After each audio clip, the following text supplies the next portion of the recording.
Hello everyone, it's Hannah here from Virtually Fluent. Today we are going to learn a really important skill in English, which is telling the time. There are two different ways to tell the time. One is relatively easy, the other a little bit more difficult. Sadly, you need to know both of them because native speakers use both of these forms of telling the time. So let's get started with those methods for telling the time in English.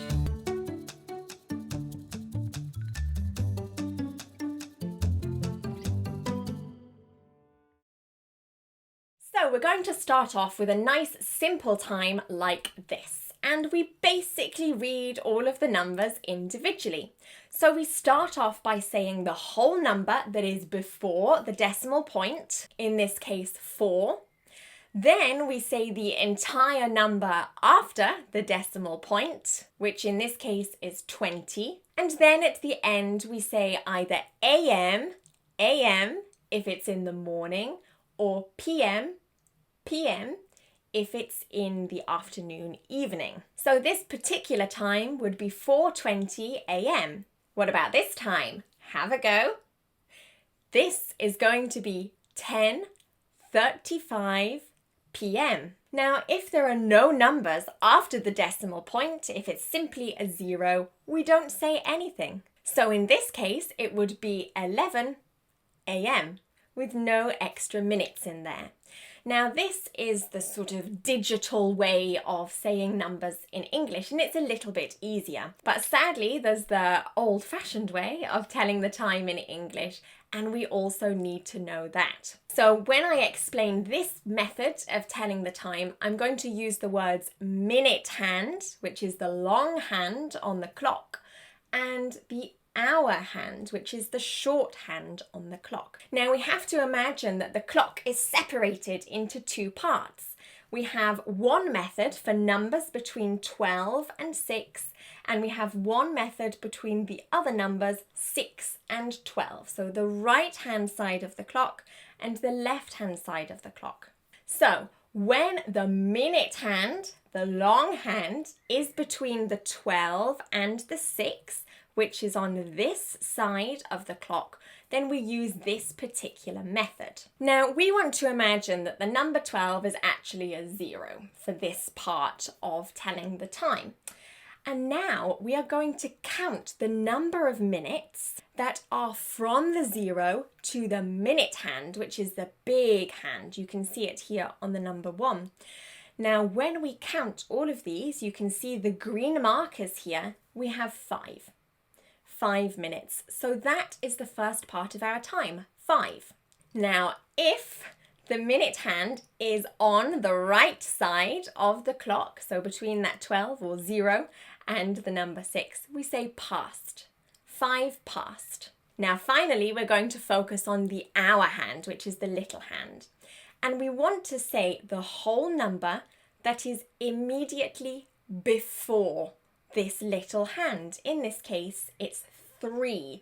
3 is the number before that hour hand. So this time is going to be 5 past 3. So to tell the time on this side, the right side of the clock, we have 4 little steps. Step 1 is convert the number 12 to 0. Imagine it's the number 0. Step 2 is to count the number of minutes to the minute hand. Step 3 is to say the word past. And step 4 is to say the whole number before the hour hand. Now, to save you counting all of the individual minutes, each whole number actually represents 5 minutes. So the number 1 is 5 past, number 2 is 10 past, number 3 is a little bit different. We don't say 15 past, we say quarter past. Number 4 is 20 past, number 5 is 25 past, and number 6 is also irregular, not 30 past, but half past. So this saves you counting all the minutes. Let's take a look at some examples. What is this time? This one is going to be 6:15. What about this time? This is 9:30. And this time? This is 6:25. Now we have a different method when the minute hand is on the left side of the clock. So past the number 6 all the way to the number 12, just like this example here. Now we're going to start the same way. We're going to imagine our number 12 is actually a 0. And we are also going to count every single minute, but we're going backwards this time, not to the right, we're going to the left instead. You can see all the green markers here showing the minutes, and this is 10. 10 minutes. This is the first part of our time, 10. Now on this side of the clock, we say 2. 10-2, and our final part focuses on the hour hand, but we say the whole number after the hour hand, in this case 8. So the time on this clock is 10-8. So again, we have a 4-step process. We convert number 12 to 0. Then step 2 is to count the number of minutes backwards from 0. Part 3 is to say the word 2, and part 4 is to say the whole number that is after the hour hand. Again, to save you counting all the minutes, each number represents 5 minutes. So the number 11 is 5-2. Number 10 is 10-2. Number 9 is also an exception. This is 1/4-2. The number 8 is 22, and the number 7 is 25-2. Let's take a look at a few more examples. What is this time? This is 1/4-6. What about this time? This is 5-7. Now, the only time we haven't had a look at is when the minute hand is on the number 12. This one is nice and easy, and it's a totally different method. First, we say the number that is exactly on the hour hand, in this case, 1. And then we insert the word o'clock. 1 o'clock. What about this time? This is 10 o'clock. And that's how we tell the time in English. There are a few mistakes, a few traps that students fall into, mostly mixing up those two methods of time. I hear 1 o'clock a.m. No, we have 1 a.m. or 1 o'clock, the two different methods.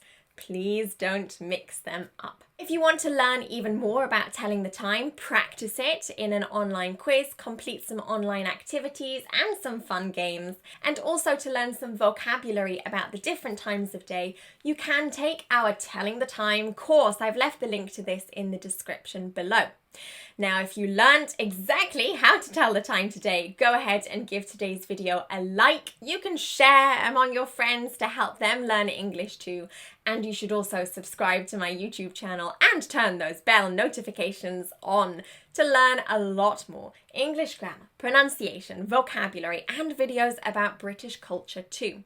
You can also find me across all social media. We have Facebook, LinkedIn, Twitter, Instagram. I post on a daily basis. Lots of free content to really help you with your English. I've left all the links to those channels in the description below. This is Hannah from Virtually Fluent, bringing English to life.